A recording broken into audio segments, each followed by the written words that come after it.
Portanto, quem ouve estas minhas palavras e as pratica é como um homem prudente que construiu a sua casa sobre a rocha. Caiu a chuva, transbordaram os rios, sopraram os ventos e deram contra aquela casa, e ela não caiu porque tinha seus alicerces na rocha. Mas quem ouve essas minhas palavras e não as pratica é como um insensato que construiu a sua casa sobre a areia. Caiu a chuva, transbordaram os rios, sopraram os ventos e deram contra aquela casa, e ela caiu. E foi grande a sua queda. Esta é uma das ilustrações apresentadas por Jesus mais conhecidas. Se você está familiarizado com o Sermão da Montanha, sabe que foi com esta passagem que Jesus encerrou essa pregação. Estamos estudando o sistema de valores de Jesus Cristo e hoje veremos o valor que ele deu ao seu ensino. Já falamos sobre esse tema em 2 dos nossos estudos. No estudo de hoje, veremos como Jesus priorizou a aplicação do seu ensino. Jesus não queria que sua equipe fosse formada por teóricos no seu ensino. Ele queria pessoas que soubessem colocar seu ensino em prática. Ele queria pessoas que o seguissem e aplicassem o seu ensino em suas próprias vidas. Já vimos um pouco sobre o valor que Jesus deu ao seu ensino. No primeiro estudo sobre este assunto, aprendemos que Jesus ensinou que ninguém vai conhecer o seu ensino como palavra de Deus até que o aplique em sua própria vida. No segundo estudo, falamos sobre a ilustração que Jesus fez do remendo novo em pano velho e do vinho novo em odre velho. Nessas 2 ilustrações, Jesus estava dizendo: o meu ensino não é para ser um remendo em cima do que você já crê. Se sua mente não for flexível, ela não vai aguentar a pressão do meu ensino. Se sua mente não suportar a pressão do que eu ensino, do que o meu ensino falar para você, por exemplo, você vai acabar explodindo. Através dessas ilustrações, Jesus valorizou o seu ensino e também mostrou a importância de confessarmos esse valor. Nesta passagem do Sermão da Montanha, Jesus está fazendo algo muito semelhante. Hoje existem cerca de 75 maneiras de abordar um aconselhamento psicológico. Quando iniciei o meu ministério, o aconselhamento que um pastor deveria fazer era baseado quase que totalmente na psicologia freudiana. A abordagem adotada era a psicoanalítica. Nesse tipo de terapia é analisado o passado da pessoa. Segundo esta corrente psicológica, tudo o que aconteceu com você no passado, quase que absolutamente, predetermina o seu presente e controla o seu futuro. A psicoanálise já esteve muito em alta e já foi muito valorizada. Mas depois aconteceu uma revolução na área do aconselhamento e da psicologia, com a publicação do livro Terapia da Realidade. Nesse livro, seus 2 autores afirmaram que há 2 coisas erradas com a psicologia convencional. A primeira é que ela exime a pessoa de qualquer responsabilidade pelo que acontece em sua vida. E a segunda é que os resultados não eram satisfatórios. Essa nova corrente lançou uma premissa. Eles afirmaram que não existia doença mental. Eu não vou adotar esse princípio, mas quero usá-lo na minha argumentação. Segundo eles, há 2 tipos de pessoas neste mundo, as responsáveis e as irresponsáveis. Os responsáveis afirmam: eu não sou responsável por tudo que me acontece, mas sou responsável pelo que faço em relação ao que me acontece. Os irresponsáveis dizem: eu não vou assumir nenhuma responsabilidade pelo que vou fazer a respeito de tudo que me acontece. É melhor vocês me trancarem num quarto e jogarem a chave fora. Uma das melhores abordagens da terapia da realidade, usada no aconselhamento, é a que segue 4 princípios. Então, uma das melhores abordagens da terapia da realidade, repito, usadas no aconselhamento, é a que segue 4 princípios. O primeiro corresponde à compreensão da adversidade. Todo mundo passa por adversidades. Todo mundo acha que o estado emocional da pessoa é consequência direta das adversidades. Por exemplo, um homem diz que perdeu o emprego e por isso está deprimido e vai se matar. Um terapeuta desta escola de aconselhamento diria: o que você está dizendo é que toda adversidade pela qual passou o levou a esse estado emocional. Mas isso não é verdade. Todo mundo tem um sistema de fé. É a maneira como você processa a adversidade através deste sistema de fé que o leva a um determinado estado emocional. Algumas vezes o terapeuta culpa o sistema de fé da pessoa pelos sentimentos de culpa que ela tem. Eles atacam o sistema de fé da pessoa emocionalmente abalada. Por exemplo, se a pessoa está tão deprimida que cogita suicidar-se porque perdeu o emprego, o terapeuta ataca o sistema de fé da pessoa com a seguinte pergunta: o que você vai dizer para você mesmo sobre a perda do emprego que o levou a ficar deprimido? Fascina-me pensar que 2000 anos atrás, Jesus já dizia o que muitos terapeutas só estão descobrindo agora. Jesus disse: neste mundo, vocês terão aflições. Na ilustração de Jesus havia duas casas lado a lado. A tempestade veio sobre as duas casas. Com isso, Jesus estava dizendo que ninguém está imune às tempestades da vida e que todo mundo passa por problemas.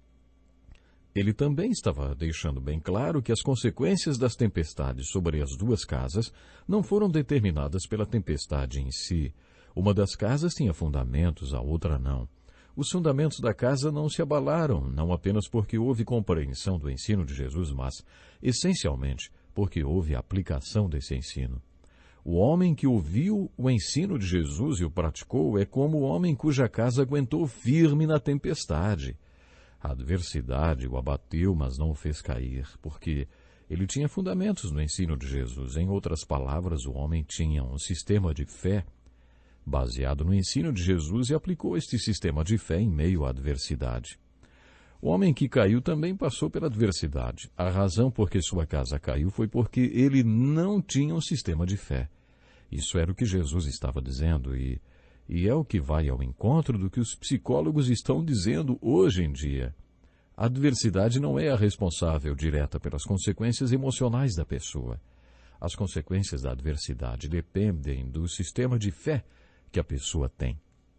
Com esta ilustração, Jesus estava falando de dois homens e não de duas casas. Jesus deu este ensino no topo da montanha e aqueles dois homens provavelmente desceram da montanha professando crer no ensino de Jesus. É certo que eles entenderam o seu ensino. Mesmo assim, havia uma diferença entre eles. Um colocou o que aprendeu em prática e o outro não. Jesus estava falando do sistema de fé das pessoas que desmoronam diante da adversidade. Logo depois que desceu a montanha, Jesus atravessou o mar da Galileia com aqueles que tinham sido designados para serem apóstolos. E no meio da travessia, eles foram pegos por uma grande tempestade e entraram em pânico. Mas Jesus não, ele caiu no sono. Os apóstolos o acordaram e perguntaram: Ei, mestre, não te importas que morramos, hein? Jesus então questionou o sistema de fé deles. Por que vocês estão com tanto medo? Ainda não têm fé? Quando eles estavam na praia, Jesus disse: vamos para o outro lado. Agora, no meio da tempestade, sabe, parecia que ele estava dizendo: vocês acham que eu ia mandar vocês para o outro lado do mar e deixar que vocês afundassem na água? Eu tenho ensinado a vocês sobre o reino de Deus e descrito as características deste reino. Vocês acham que tudo isso vai acabar aqui, com todo mundo afundando no meio do mar? Existe um hino que diz: se as ondas atendem ao seu mandar, sossegai, sossegai. As ondas atendem ao seu mandar, sossegai. Se eles realmente acreditassem que Jesus era quem alegava ser, com toda certeza não teriam achado que aquele barquinho ia mesmo acabar afundando, não?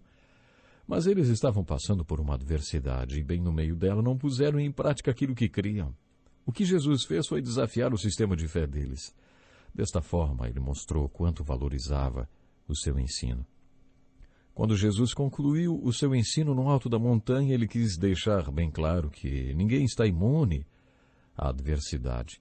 Ele nunca prometeu um mar de rosas, ele nunca disse que quem o seguisse ficaria livre de problemas. Na verdade, ele prometeu exatamente o contrário. Ele disse: se alguém quiser acompanhar-me, negue-se a si mesmo, tome a sua cruz e siga-me. Jesus também disse: nesse mundo vocês terão o quê? Aflições. Contudo, tenham ânimo. Eu venci o mundo. O que Jesus quis ensinar era: se vocês realmente entenderam o meu ensino e se o colocarem em prática, se fizerem aplicação dele nas suas vidas, quando a adversidade vier, o meu ensino será o sistema de fé, o fundamento que manterá a casa firme.